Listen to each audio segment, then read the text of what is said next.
So normally I make sure that I have enough time ahead, also for my own safety. Did anyone watch that video in Nigeria with the police? So that went completely viral and I was getting death threats after. Itchy. Boots looks like pure freedom, open roads, breathtaking views, endless adventure. But behind the camera, the reality is far more intense. Isolation, fear, and breakdowns in the middle of nowhere, and moments no one prepares you for, especially as a woman riding alone. Noraly Schoenmaker didn't just chase adventure, she faced risks most people would never dare. And the truth is, some of those experiences nearly pushed her to the edge. So what is she not telling you?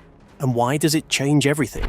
Join us as we reveal what solo female travel on a motorcycle really looks like. The perfect life that felt like a trap. On paper, Noraly had everything anyone could ever want. She had worked hard, studied geology, and built herself a career that took her to some of the most remote and breathtaking corners of the planet. Places like Africa and Australia, landscapes that most people only ever see in magazines. And she was getting paid to be there. To the outside world, she was living the dream. A young woman with a serious career, real adventure, and a future full of possibilities. And most people looking in would have given anything to swap places with her. But Noraly knew something they did not. Because no matter how far the work took her, no matter how many new countries she passed through, or how many stunning landscapes she woke up to, there was always a schedule waiting. Always a boss. Always a project with a deadline. Always someone else deciding where she went and when she left and what she did when she got there. The adventure was real, but it was not hers. She was seeing the world, but through a window that someone else had built, on a timeline that someone else controlled. And slowly, quietly, that feeling began to poison everything around it. The excitement dulled. The mornings felt heavier. And the work that once felt meaningful started to feel like a cage dressed up as an opportunity. She had more than most, and she knew that, which made the feeling even harder to explain, even harder to admit. Because how do you tell someone you feel trapped when your life looks like freedom from the outside? How do you explain that a beautiful cage is still a cage? The restlessness she had been carrying for years was not going away. It was growing.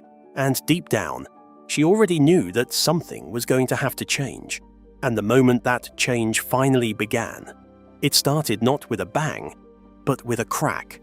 The moment everything started cracking. For a while, Noraly kept going, kept showing up, kept pushing the feeling down and telling herself that this was enough, that this was a good life, that most people would be grateful, and that the restlessness would eventually pass if she just stayed focused and kept moving forward. But the feeling did not pass.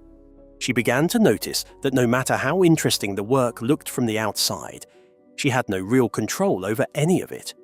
The destinations were chosen for her, the timelines were set by someone else, and the decisions that shaped her days were almost never her own. And for someone who had always felt that pull toward true freedom, that realization hit differently than it ever had before. This was not just tiredness. This was not just stress. This was something deeper, a quiet internal battle between the life she was living and the life she could feel waiting for her somewhere just out of reach. The career that had once given her purpose, the one she had studied for, worked hard for, and built her identity around, was slowly draining something out of her, something she could not afford to keep losing, and the harder she tried to make peace with it, the worse it got. Until one day, something shifted. Something clicked into place inside her mind, and the version of Noraly who was willing to keep pushing that feeling down simply stopped showing up. And then, without warning, she made a decision that made absolutely no sense to anyone around her. And what she did next would cost her everything she had ever worked for. The leap that could have destroyed her. In 2018, Noraly Schoenmaker did something that most people around her could not understand. Something that looked from the outside like a complete collapse of good judgment. The kind of decision that makes the people who love you go quiet with worry. She quit her job, not because she had something better lined up, not because she had a safety net or a backup plan or a careful strategy waiting in the wings, but simply because she could not stay any longer, because the cost of staying had become higher than the fear of leaving. And for Noraly, that was enough. She sold her belongings, packed down her life into almost nothing, and walked away from the stability and the career and the future that she had spent years building. And she did it with no guarantee that anything better was waiting on the other side. She started backpacking across Asia and the Middle East, moving through countries with no fixed schedule, no deadline, no boss waiting on her reports, just the road and the time and the freedom she had been craving for so long. And for a while, it felt like exactly what she needed. But even then, even in the middle of all that freedom, even with the whole world suddenly open in front of her, something still did not feel complete. The weight had lifted, the cage was gone, and yet there was still a pull, still a quiet voice telling her that she had not yet found the thing she was actually looking for, that this was closer but not quite it, that she was moving in the right direction but had not yet arrived. She had already lost everything. So why did she feel like she had not gone far enough? The answer was waiting for her in a country she had never planned to visit, and it came on two wheels. The idea that changed everything. She had been moving for months, drifting from country to country with a backpack and no fixed plan, and while the freedom felt good, something was still missing, something she could not quite name, a deeper kind of movement, a feeling of truly owning the road beneath her feet. And then, somewhere in India, the idea found her. Motorcycle travel, not as a hobby, not as a weekend activity, but as a way of life. A way of crossing borders and meeting people and experiencing the world at exactly the speed she wanted, on her own terms, with no one else's schedule to answer to. She bought a Royal Enfield Himalayan and named it Basanti. And just like that, everything shifted. But here is what most people do not know. Noraly was not an expert. She was not some seasoned rider with years of experience and a garage full of bikes back home. She was a woman figuring it out as she went, learning on the road, making mistakes in real time, picking herself and the bike up after falls and carrying on anyway because stopping was simply not something she was willing to do.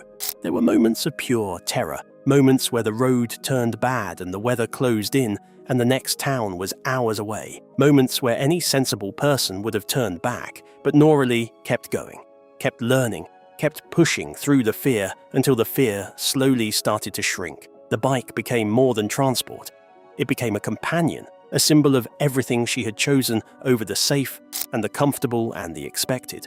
She was not just traveling anymore. She was living in a way that finally felt true, finally felt like hers.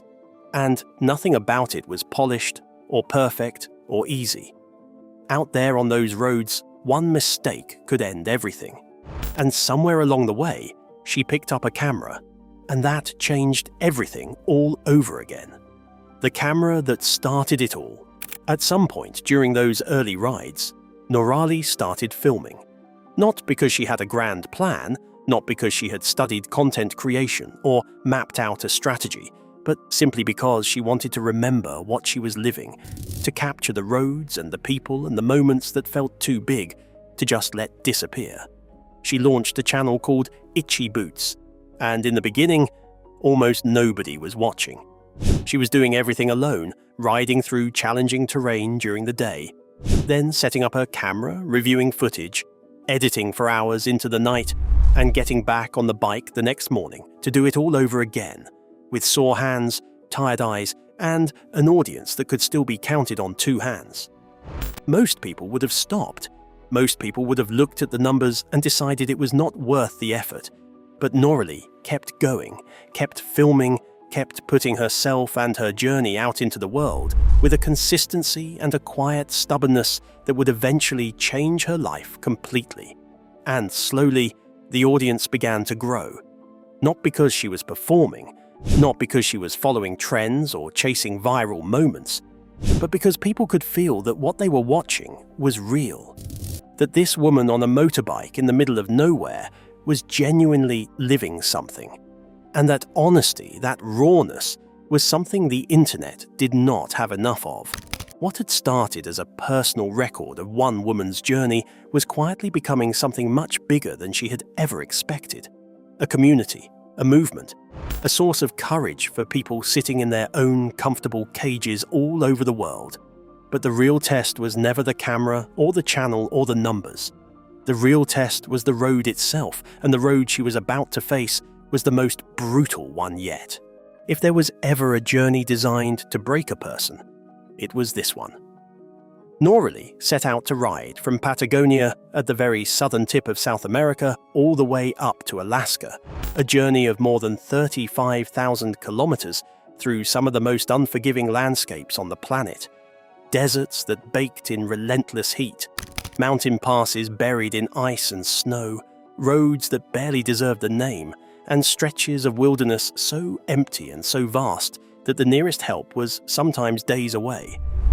There were mechanical breakdowns in places where no mechanic existed, moments where the bike gave out and the silence closed in, and the only option was to think clearly and solve the problem alone because there was nobody else coming. There was exhaustion so deep it went beyond the body and settled somewhere in the bones, the kind that makes every small thing feel enormous, every decision feel heavy, every morning feel like a wall to climb before the day had even started. There was isolation, long days with no real conversation, no familiar face, no one who knew her name, just the road and the sky and the sound of the engine, and the thoughts that come when there is nothing left to drown them out. But something unexpected kept happening in the middle of all of it. The worst moments, the breakdowns, and the bad weather, and the fear, and the loneliness. Those became her most powerful stories. The ones that made her audience stop scrolling and lean in. The ones that reminded people watching from their sofas that a real human being was out there doing something extraordinary. The road was brutal, and it was honest, and Noraly met every single kilometer of it head-on. Alone miles from help, what happens when the road finally pushes you too far? But the physical road was only half the battle, because, back online, a very different kind of storm was beginning to build. The truth behind the adventure. The videos looked beautiful. The open roads, the sweeping landscapes, the quiet campsites at the edge of the world, and millions of people watched them and felt something stir inside their chests. A longing, an inspiration, a quiet wish that they too could just leave and ride and be free. But Noraly never pretended the road was only beautiful. From the beginning, she made a choice that set her apart from almost every other travel creator online. She showed the real parts too. The flat tires in the rain, the mechanical failures with no easy fix, the days where the exhaustion was so heavy she could barely string a sentence together. The moments of genuine fear when the road turned dangerous and there was no one beside her to help carry it. She talked about loneliness, not in a dramatic way, but in an honest way, the kind of loneliness that settles in after weeks of moving through places where nobody knows your name, the kind that sits quietly alongside the freedom and never fully goes away. She shared the mental battles, the doubt that creeps in on hard days, the voice that asks whether all of this is worth it, whether she made the right choice, whether she should just stop and go home, and something remarkable happened because of that honesty. People connected with her not just as a traveler, but as a human being, a real woman navigating real fear and real exhaustion and real uncertainty. And that connection went far deeper than any highlight reel ever could have. It built something loyal and lasting and genuinely powerful. Her vulnerability was not a weakness. It was the very thing that made millions of people feel seen, feel brave, feel like maybe their own quiet thought about leaving was not so crazy after all.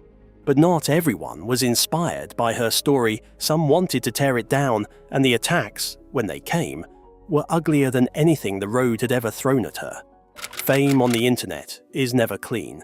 And for a woman riding alone through dangerous countries with a camera and a following of millions, the attention was never going to stay kind forever. The criticism started small, comments questioning her mechanical knowledge, her route choices, her decisions on the road, the kind of second-guessing that follows any public figure eventually, but it did not stay small for long. It grew into something uglier, targeted and personal and relentless. People who had never sat on a motorcycle in their lives telling her she was not a real rider, that she was performing, that the whole thing was staged, that a woman could not possibly be doing what she was so clearly and visibly doing every single week on camera.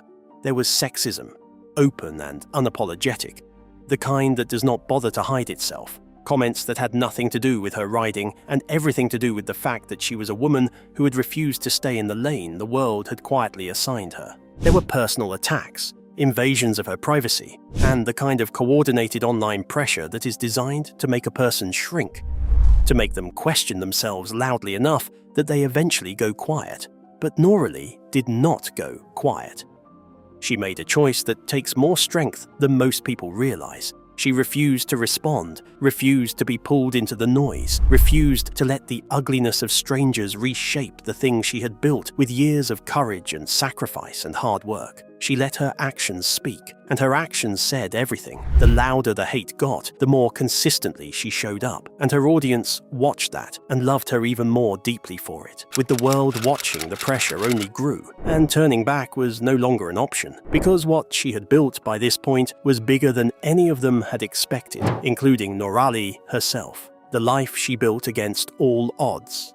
Nobody who knew Noraly Schoenmaker as a geologist with a steady career and a mapped-out future would have predicted this. 60 countries crossed, 6 continents explored, millions of followers across the world, and a name that had become synonymous with courage, independence, and the kind of freedom that most people only ever dream about from a distance. She had built something extraordinary, not because it was handed to her, not because conditions were perfect or the timing was right or someone gave her a platform and a head start, but because she had made one hard choice, and then another, stacking them up over years of difficult roads and lonely nights, and moments where giving up would have been the easiest thing in the world. She was still independent, still moving, still choosing the unknown over the comfortable, still getting on the bike every time the road called, and she was doing it with a joy that came not from the big dramatic moments, but from the small and simple ones. A conversation with a stranger in a village with no electricity, a mountain pass at sunrise with no one else around, a bowl of food shared with people whose language she did not speak, but whose kindness needed no translation.